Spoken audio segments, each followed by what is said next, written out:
Pues podríamos hablar también un poco de periodístico, porque tiene mucho de investigación Sí, periodística que claro. has hecho profunda y que ha conmocionado a la opinión pública nacional porque se ha convertido en el bestseller. Entre los 2 ejemplares hemos vendido en 2 años 300,000 ejemplares. Era de Gustavo Díaz Ordaz. Así es. ¿Qué descubres, Fresco, de Gustavo Díaz Ordaz? Mira, es muy importante, que fue para mí la clave de la investigación. La CIA desclasificó este año una gran cantidad de documentos del 68 en Washington.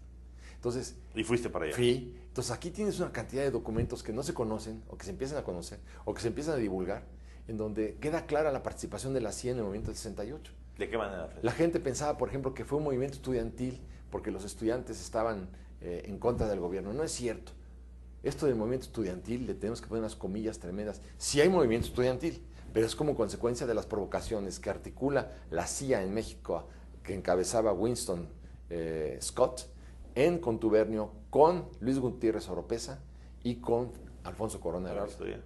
Luis Gutiérrez Oropesa era general del Estado Mayor Presidencial de Gustavo Díaz. Y además, Alfonso Corona del Rosal en aquel momento ya era el jefe del Departamento de Distrito. Y los dos tenían acuerdos permanentes con Winston Scott, director de la CIA en México, la cabeza de la agencia, que tenía 270 integrantes de la CIA en la Ciudad de México, en el país, no solo en la Ciudad de México, que no tenía en ninguna otra parte del mundo.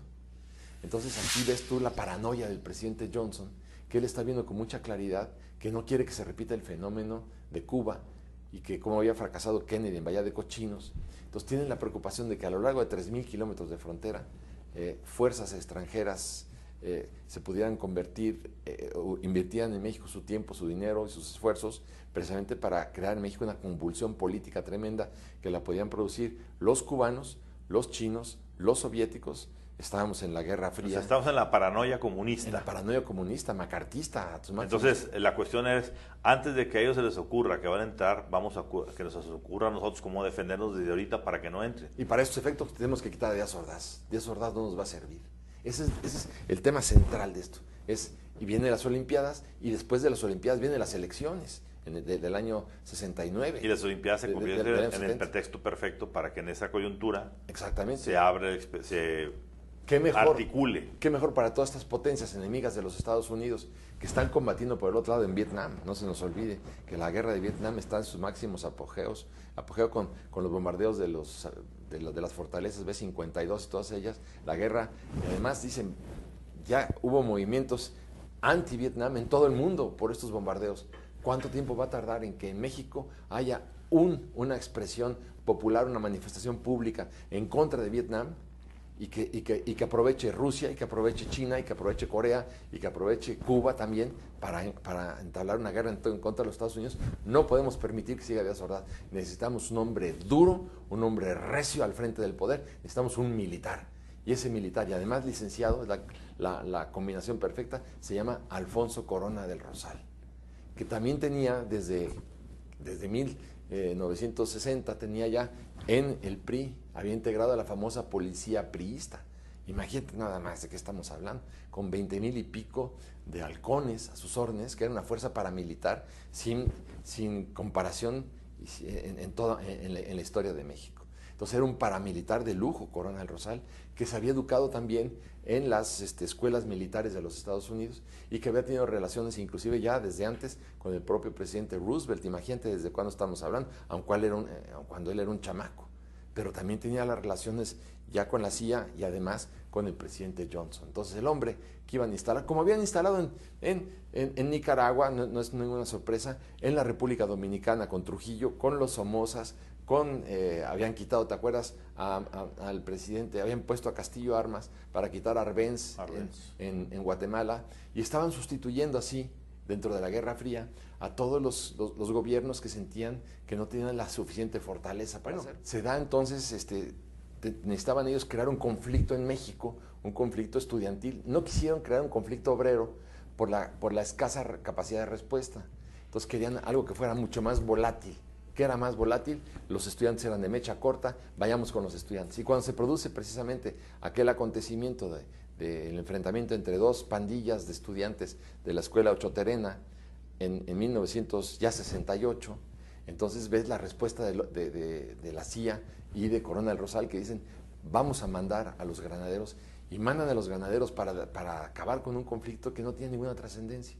En realidad se da por 2, 3 piropos subidos de tono que le lanzan a un par de muchachas que eran novias de entre las pandillas y se arma la gran golpiza. Que al otro día se hubiera olvidado como se había venido olvidando en los últimos 10 años. Pero es la coyuntura ideal para mandar a los granaderos, golpear brutalmente a los estudiantes, violar maestras, francotiradores, bueno, lastiman que no era necesario, pero era la provocación que necesitaba la CIA y Corona del Rosal para provocar al estudiantado. ¿Con qué objetivo? Con el objetivo de que salieran las cabecillas de todos los gobiernos cubano, coreano, que nunca hubo tal. Pues tú ves, en los periódicos jamás hubo ningún. Si tú me dijeras que encontraron a 10 cubanos o a 10 rusos o a 10 chinos, no es cierto, no encontraron a nadie. Todo fue un invento de la CIA, precisamente para que surgieran las figuras nacionalistas o las figuras fanáticas comunistas, para agarrarlos a todos y evitar que pudieran en los Juegos Olímpicos lucrar estas potencias en contra de los Estados Unidos. Pero todo fue una gran mentira. El movimiento estudiantil fue organizado por la CIA, lo cual hay que decirlo con sus letras. Tan esto fue cierto que el 3 de julio de 1960, contestando tu pregunta, el 3 de octubre de 1968, un día después de la masacre no fueron miles de muertos. Entonces te quisiera decir 2 cosas. Una, que el ejército jamás disparó. El ejército fue inocente.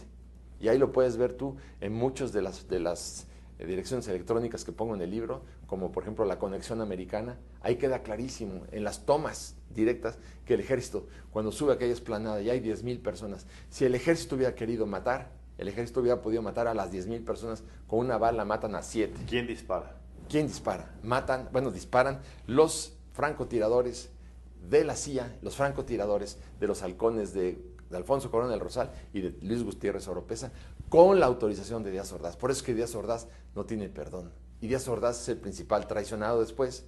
¿Por qué? Porque le ofrecen el gobierno que allá es donde yo iba, el 3 de octubre de 1968, Fulton Freeman, embajador de los Estados Unidos en México, le ofrece a Marcelino García Barragán que se convierta en el presidente de México.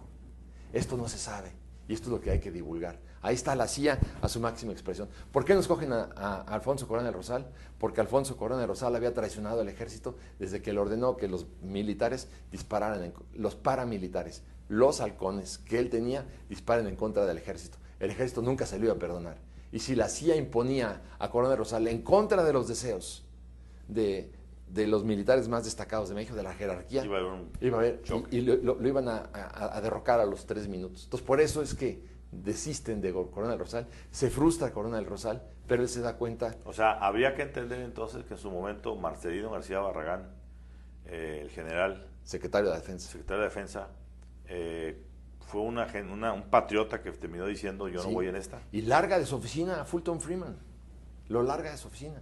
Entonces aquí hay que ver que este hombre pudo haber cambiado la historia de México, porque si él dice a Fulton Freeman, estoy absolutamente de acuerdo, 2 minutos después arrestan a Díaz Ordaz en Palacio Nacional y él se queda como presidente de México. Pues yo soy un revolucionario, estuve en contra de Victoriano Huerta, en fin, no lo puedo permitir.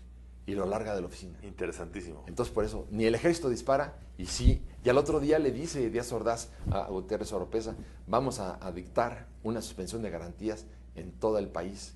Y le dice, ¿para qué, señor presidente? Si ya todos los del Comité Nacional de Huelga están presos, ya no hay enemigos a vencer. Esta suspensión de garantías tiene como objetivo que usted se eternice en el poder. Y no lo vamos a permitir tampoco. A ver, me surge un flash mental. Lograste con Irma Serrano, con la tigresa.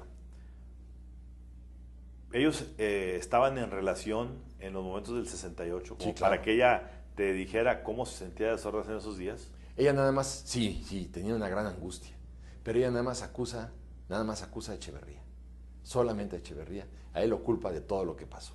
Ya. Cuando Echeverría lo que hizo muy sencillamente es ponerse de lado y dejar pasar, ejecutar todas las decisiones que le ordenaba Díaz Ordaz. Finalmente no olvidemos que Echeverría, en los libros de Philip Agee, el agente de la CIA, pues está como uno de los litempos que operaban en México, ¿no? Así es, no, pero ahí están todos los demás. Estaban Díaz Ordaz, Echeverría, litempos, Gutiérrez Barrios. Los litempos no necesariamente eran agentes informantes, así le ponían dentro de toda la terminología de la CIA. Díaz Ordaz también lo era. como él era también Bolaño, el que le introduce a Winston Scott con Díaz Ordaz, perdón. Entonces, no eran agentes informantes, no porque tú fueras un litempo y eras un agente de la CIA, no. Era el nombre que... Era un codename. Era un codename, eso es lo que era, no era otra cosa. Muy bien. Pero Díaz Ordaz no tomaba en cuenta políticamente a la tigresa. La ignoró siempre.